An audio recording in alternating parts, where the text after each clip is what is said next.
And it must be interesting for you guys sitting there the whole day, and then there's always somebody else coming in, you know. Yeah. What are the questions? How does the person look?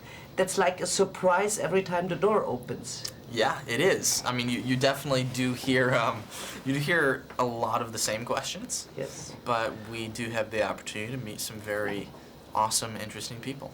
So what questions shouldn't I ask you, for example, which you got asked like 10 times already and you're sick of it? Oh, man. Don't ask me how I transformed physically. Because you still have to do workout every day, I suppose. You just asked me. No, I didn't. Yeah, that's right. Yeah, I guess so.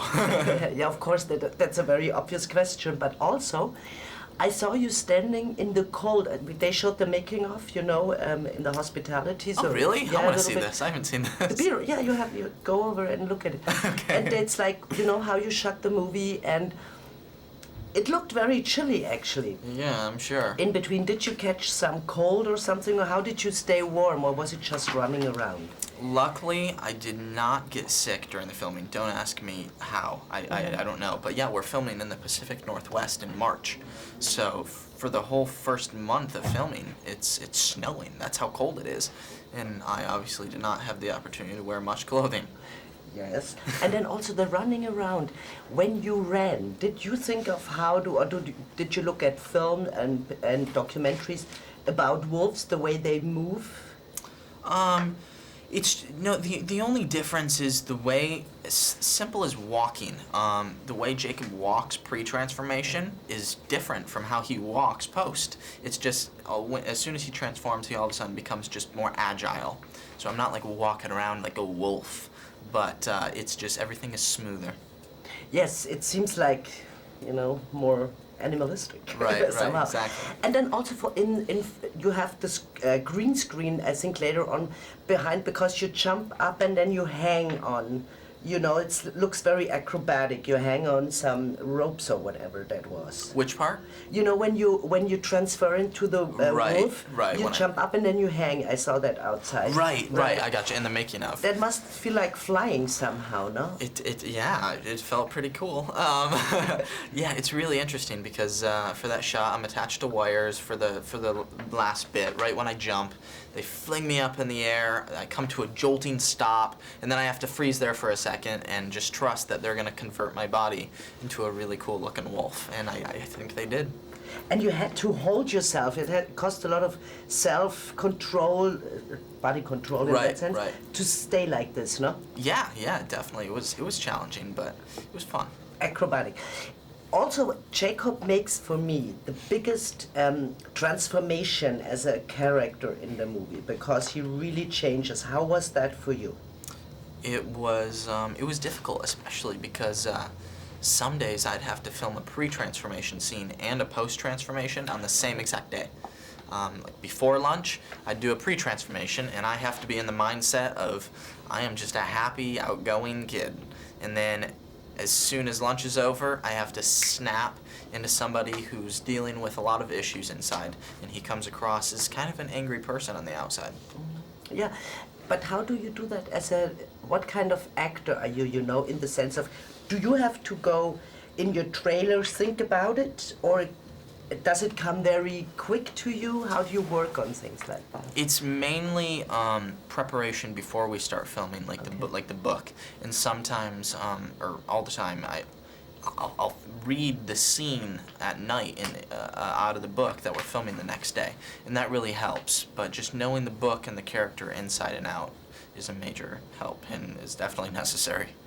I think Jacob is a very interesting character also, because you know he's very good at heart. Somehow you want him as your friend to protect you, and at the same time you know there is some agenda behind it. I think it's an interesting character. Yeah, I love Jacob and Bella's relationship. I love how it starts out as best friends, and then all of a sudden this transformation happens to him, and the difficult thing is, one, he didn't know it was going to happen. Nobody warned him. All of a sudden, somebody just tells him, all right, you're transforming into a werewolf, that's why you're feeling sick. And he can't tell Bella that. It's really, really hard for him because he can't tell Bella, it's a secret, but he knows that because of this, now he may not be best for Bella, and it's the last thing he wants to know. Yeah. I wanted to ask you that in the beginning. Actually, now I ask it now. Because your last name is Lautner, and I'm from Germany, and I thought that sounds very German. It does. How comes? It is. I am definitely German. Yeah, it comes from my dad's side. Oh, so, but you didn't grow up Right. part of it, no? Right. You're from Michigan, I think? I'm from Michigan, yes, but you know, my family, the distant background is from Germany.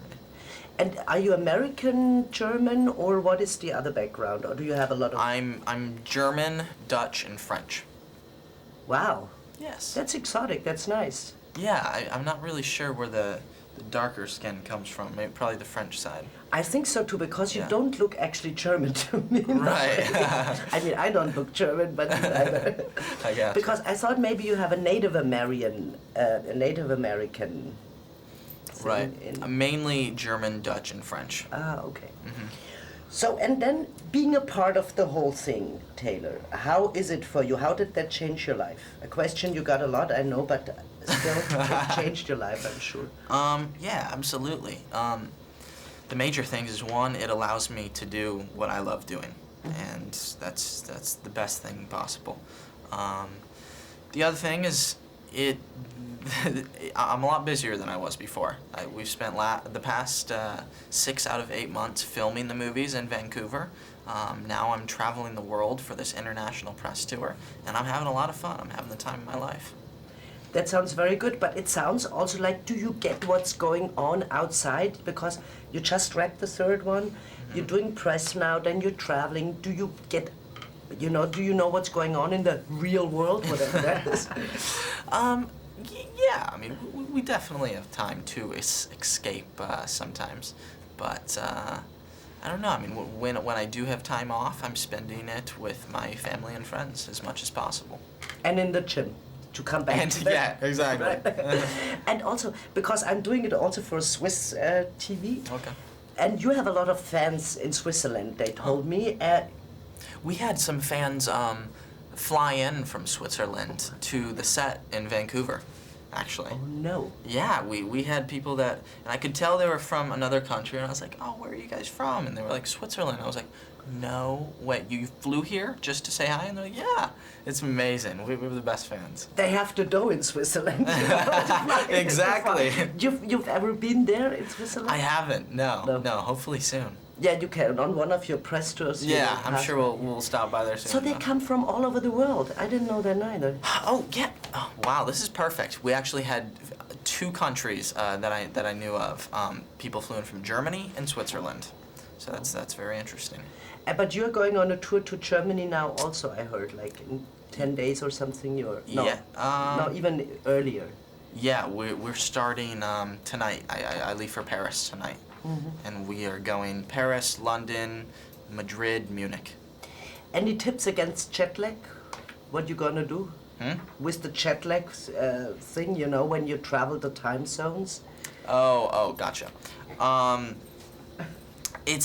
there's not really any tips. I don't know. I guess they say drinking water. I have no idea.